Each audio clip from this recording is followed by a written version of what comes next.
Semangat kerjanya kawan, gak usah dengerin kata orang.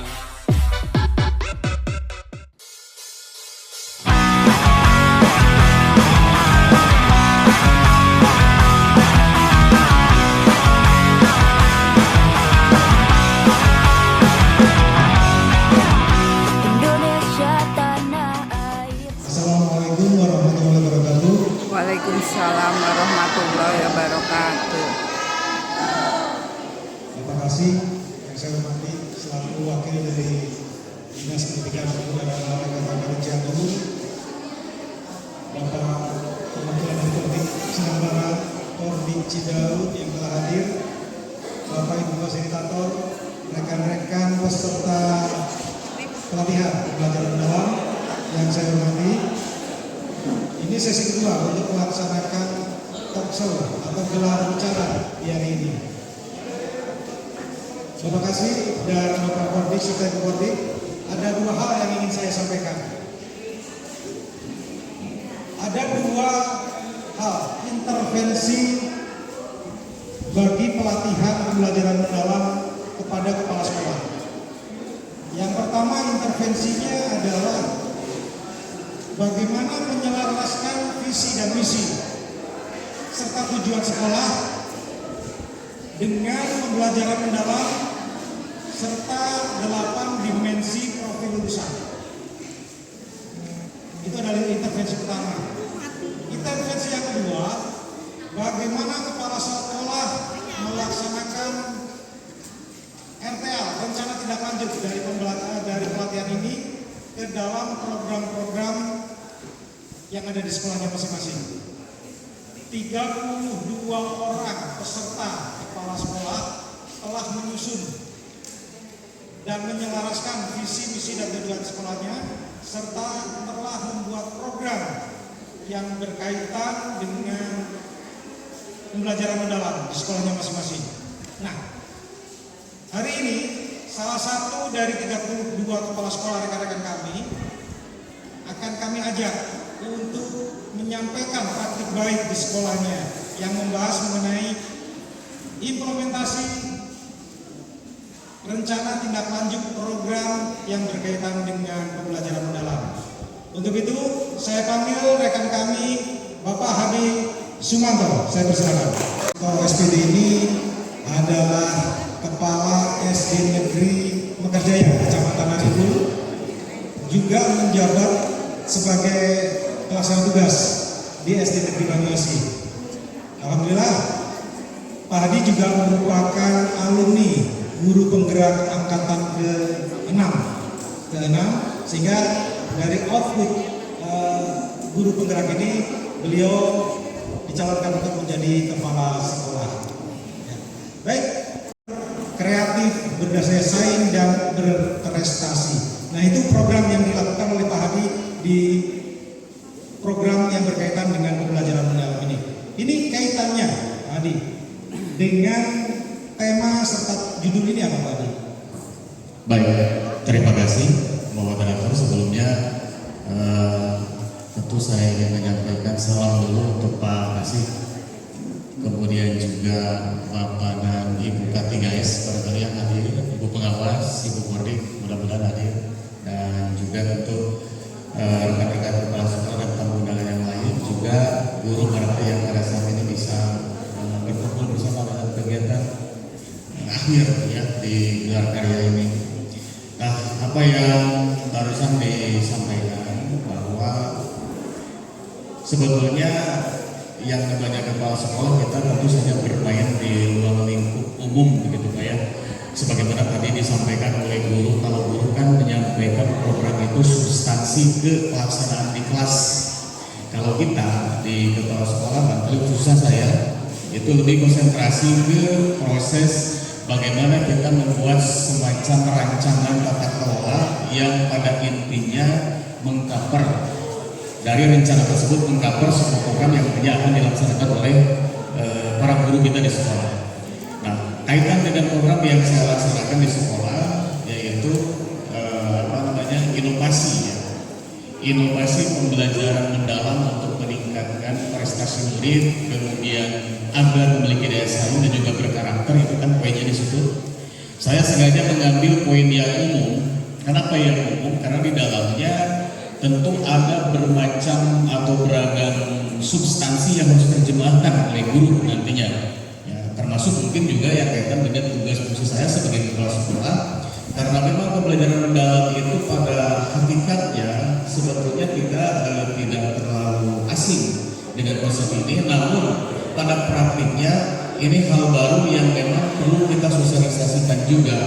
Kenapa saya ambil judul yang umum? Agar nanti bisa memberikan pemahaman secara terstruktur dan sistematis kepada guru-guru saya terutama di sekolah, agar mereka tidak merasa terhentak dengan apa yang seharusnya sekarang dilakukan kaitan dengan perubahan pembelajaran atau perubahan pola kurikulum, sehingga secara bertahap saya mulai giring cara pandang, cara berpikir, logika mereka untuk kemudian bisa menguasai strategi, menguasai metode dan berbagai macam pendekatan kaitan dengan pembelajaran mendalam ini dari pola-pola yang umum, sehingga nanti mereka sendiri, guru-guru tersebut atau guru-guru saya pada dasarnya mampu menerjemahkan bagaimana pola pembelajaran mendalam itu bisa dilaksanakan secara holistik, artinya menyeluruh dari mulai segmen-segmen umum ke segmen-segmen khusus yang memang mereka harus ubah di lingkungan kelasnya seperti itu, Pak. Iya. Jadi ini kan fisiknya mungkin di situ ada SDM, ada guru, ada siswa, termasuk juga bagaimana kita membangun kemitraan, kemudian bagaimana kita bisa membangun kolaborasi, kemudian kita juga mampu mengenali poin-poin apa saja yang menjadi aset, dan kita diajarkan, dan tentu saja kita sebagai pimpinan jangan selalu bergantung kepada ketersediaan aset tersebut, karena memang sulit untuk mengadakan aset. Namun bagaimana kita untuk kemudian bisa memanfaatkan aset yang ada untuk kemudian memenuhi kebutuhan aset yang sampai saat ini belum ada. Iya. Sehingga peran kepala sekolah di sini tentu saja sangat berperan dari awal sampai akhir. Ya, dari awal, dari mulai perencanaan. Bagaimana kita bisa membuat desain perencanaan sehingga konsep perencanaan ini bisa betul-betul dapat selaras dengan prinsip pembelajaran mendalam, dengan 8 dimensi lulusan atau yang kita kenal dengan formula 8334 itu. Jadi semua konsep kita itu menuju ke 8334 tersebut. Dari mulai perencanaan, kemudian pelaksanaan, tentu saja semuanya harus terkonsep dan terstruktur secara sistematis. Kemudian evaluasi, ya. Setelah evaluasi pun tentu kita harus refleksi, ya. Sebuah perenungan, betul, refleksi, sehingga bagaimana kita bisa menentukan arah tindak lanjut ke depan, sehingga program yang kita buat secara bertahap terus-menerus dapat lebih dan terus disempurnakan untuk capaian lebih baik sekolah atau sebuah pendidikan. Demikian. Kenapa di guru atau di internal? Karena murid itu adalah produk. Bagaimana produk belajarnya, ya tergantung siapa yang memproses, gitu. Nah, makanya dalam penelitian yang saya lakukan dalam proses pembuatan program ini, 2 masalah itu terletak pada guru dan 1 terletak pada murid. Ya, jadi berimbang. Dan ketiga-tiganya itu kalau digabungkan, maka masalah itu adalah numpuk di kepala sekolah. Pasti seperti itu. Ya, kenapa? Saya coba uraikan sedikit itu ya. Masalah yang saya ambil dalam pola kajian laporan saya adalah yang pertama adalah penguasaan digital guru yang masih lemah. Itu satu. Masih rendah. Pada dasarnya bukan mereka itu tidak bisa sama sekali, bisa, tapi malas untuk menggunakan. Nah, sehingga melalui pembelajaran mendalam ini kita mencoba untuk kemudian bisa memberikan pemahaman, bisa memberikan pendekatan betapa pentingnya penguasaan dan penggunaan digital untuk memperlancar proses pelajaran, dan itu alhamdulillah sudah ada perkembangan. Kalau dilihat dari hasil laporan, mungkin di hasil akhirnya itu presentasinya sudah mulai meningkat, alhamdulillah. Yang kedua, permasalahan yang saya ambil adalah bagaimana penguasaan pedagogis guru dalam proses pelajaran. Nah, sehingga di situ tidak tersirat atau tersurat bahkan praktek pedagogis yang proporsional yang dituntut oleh pembelajaran mendalam. Praktek pedagogis dalam yang kita ketahui sekarang atau yang harus kita sekarang ada 2 pola ya. Yang pertama, praktek pedagogis yang memang betul-betul sudah teruji, kayak PPL, PJJ dan seterusnya, dan juga harus kita kolaborasikan dengan praktik inovasi baru. Di antaranya ada pola-pola pembelajaran mendalam yang sifatnya sehingga ketika dua metode strategi tersebut kita mix, kita satukan, maka yang diharapkan akan memberikan hasil yang luar biasa dengan dampak ke peserta didik seperti ini. Nah, yang ketiga, 2 di guru, 1 di siswa. Siswa itu hanya fokus di karakter. Masalah tidak bisa membaca, masalah bisa tidak menulis, itu saya rasa ketika kita intensitasnya tinggi untuk memberikan arahan, itu akan dengan sangat mudah, terkecuali tanda kutip bagi mereka yang mungkin ya di luar konteks normal gitu Pak ya, betul. Tapi ketika berbicara karakter itu luar biasa sulit. Kenapa? Karena kita membuat semacam aturan disiplin, konsep bagaimana kita ingin meluruskan karakter siswa di sekolah, ada faktor lain yang lebih dominan ternyata. Kembali ke rumah mungkin tidak satu frekuensi dengan orang tuanya, balik ke lingkungan juga mungkin tidak satu frekuensi dengan lingkungannya, sehingga itulah yang membatalkan seolah membantah apa yang kita buat. Tata tertib yang kita buat terbantahkan, kesepakatan kelas yang kita buat terbantahkan, kemudian nilai-nilai positif yang kita buat seperti di sekolah terbantahkan. Nah makanya nanti juga akan terjawab pada bahasan berikutnya, bagaimana cara kita untuk membangun kemitraan dengan semua pihak. Baik sih, betul, kolaborasi itu harus kita tingkatkan. Itu masuk ke wilayah bagaimana solusi. Itu salah satu solusi. Jadi melalui penyelesaian visi dan misi, maka tentu saja berbagai aspek beberapa poin sudah kita rancang dan sudah kita laksanakan. Kita libatkan semua pihak, tidak hanya guru, termasuk orang tua. Paguyuban kelas kita aktifkan kembali, kita berdayakan kembali, para tokoh masyarakat kita undang, pemerintah setempat juga kita undang, untuk kemudian program sekolah, perubahan-perubahan di sekolah, termasuk kaitan dengan pembelajaran mendalam, itu kita sosialisasikan kepada mereka agar proses yang kita laksanakan dapat mereka pahami, dapat mereka ukur, dan juga menjadi mitra juga. Bila mana ada kelemahan dan kekurangan yang kita laksanakan sebagai bentuk teknis di sekolah, maka mereka akan dengan tanpa sekat memberikan masukan, input dan sebagainya kepada kita. Demikian. Iya, membuat kita bertanya-tanya apa sih yang bisa kita lakukan atau yang lainnya dari program Pak Hadi.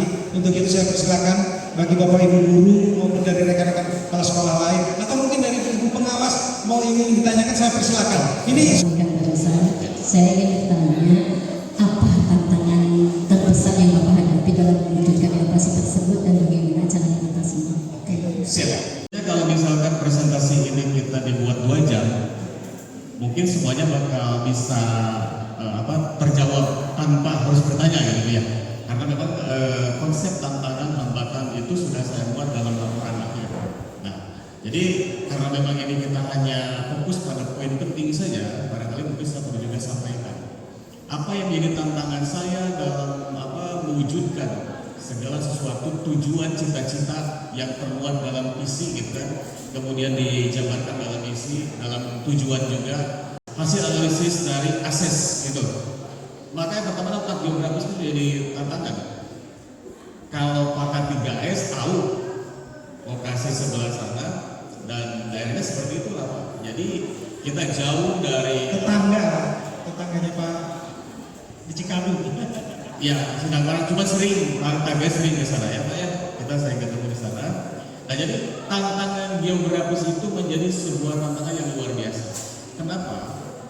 Karena dalam konteks geografis itu memang ada sesuatu hal yang mungkin kita ketinggalan dari sekolah-sekolah lain yang punya akses yang lancar. Itu satu. Kemudian yang kedua, tantangan itu adalah bersumber dari internal kita. Ketika misalkan kita intinya begini Bu, ketika ada perubahan kurikulum, maka secara tidak langsung kita semua dipaksa untuk kemudian kita melakukan adaptasi dengan apa yang seharusnya kita ubah. Ya, jadi kalau misalkan sekarang ini eranya kurikulum atau pembelajaran mendalam, kemudian kita masih stuck di pola K13, masih stuck kita di pola yang kemarin-kemarin, atau dengan istilah yang lebih keren mungkin kita masih stuck di zona nyaman, maka apalah artinya tadi disampaikan sama MC perubahan ini. Nah, sehingga ini yang menjadi tantangan. Jadi kesiapan kita, kesiapan kami, kesiapan para guru di sekolah itu agaknya pada awalnya itu menjadi kendala, kurang siap karena memang mereka sudah terbiasa dengan pola-pola lama. Artinya ya culjen gitu Pak, kasihnya culjen dan lain sebagainya, atau mungkin masih ada bahasa orang gituan, capek-capek, hari-hari gitu. Misalkan masih ada bahasa seperti itu. Nah, itulah tantangan terbesar yang ada. Artinya kalau misalkan kita garis bawahi dari pola tersebut adalah bagaimana kita membangun kesadaran diri untuk mengubah diri kita menuju lebih baik. Nah, jadi mungkin itu cara mengatasi tantangannya ya sekarang. Iya. Ya. Jadi masuk ke cara mengatasi tantangan. Iya. Ya. Itu salah satunya Bu ya. Jadi pertama geografis, kemudian tadi adanya kesadaran, kemudian juga memang kekurangan sarana dan prasarana Bekasi itu tidak bisa dibantah Pak. Ketika sekarang tuntutan kita untuk penguasaan digital, penggunaan digital dalam PM tidak sedikit atau mungkin lebih banyak sekolah yang memang atau guru-gurunya yang memang belum siap dengan hal tersebut. Nah, sehingga untuk mengatasi hal tersebut tadi saya sedikit sudah sampaikan di awal bahwa kita sebagai guru, apalagi kepala sekolah, bagaimana kita membangun pemikiran ke depan prasarana ataupun hal lain, Pemberdayaan. betul, pemberdayaan. Karena selama ini justru Pak, tambah lagi sedikit ya Ibu ya, selama ini justru kenapa kita merasa serba kurang di sekolah, kurang itu, kurang iya, gerbahnya kurang pokoknya demikian gitu. Kata-kata apa yang kita miliki baik aset intelektual, aset kebendaan tidak kita berdayakan. Iya. Itu penting. Tepuk tangan untuk Pak Adi. Ya, terima kasih. Permasalahan dukungan yang sensitif yaitu dukungan anggaran kaitan dengan bagaimana pelaksanaan mendalam ini bisa berjalan.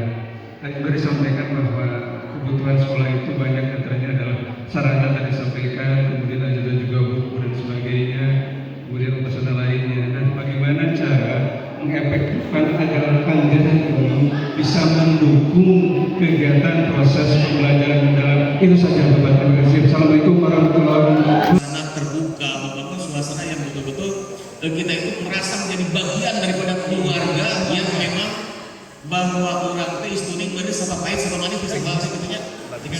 Iya, seperti itu. Itu salah satunya Pak. Termasuk yang lain anggaran itu kita bisa kolaborasi juga dengan warga masyarakat, dengan orang tua. Apapun itu program kita di sekolah untuk pemenuhan, selama kita ada komunikasi dengan orang tua, dengan para tokoh, dan mereka mengerti dengan apa yang kita sampaikan dan menyepakati dengan apa yang kita inginkan, apapun itu saya rasa tidak ada masalah. Dan saya sudah lakukan itu di satuan pendidikan. Ya, jadi untuk mencari dana lain, bos kinerjanya yang nambah biasa dianggap intinya kecuali lompat ke dia, kecuali kita mencari pola-pola yang lain yang memang disepakati dan tidak akan menimbulkan permasalahan baru. Seperti itu. Pembelajaran, teknik pembelajaran yang sudah ada selama ini dengan pendekatan pembelajaran mendalam, sehingga nantinya akan mix pelaksanaan pembelajaran mendalam ini di sekolah Pak Hadi, yaitu di SD Negeri Mekarjaya. Terima kasih. Ada kurang dan lebihnya saya mohon maaf, dan sebelum saya akhiri saya informasikan silakan berkunjung dan mampir ke standnya PMKS karena di sana sudah tersedia sekitar 241 door prize. Caranya silakan scan barcode-nya. Nah, nanti data Anda akan tertangkap di sana dan akan kami milih di sana. Ya, terima kasih sudah datang. Tidak ada orang untuk isi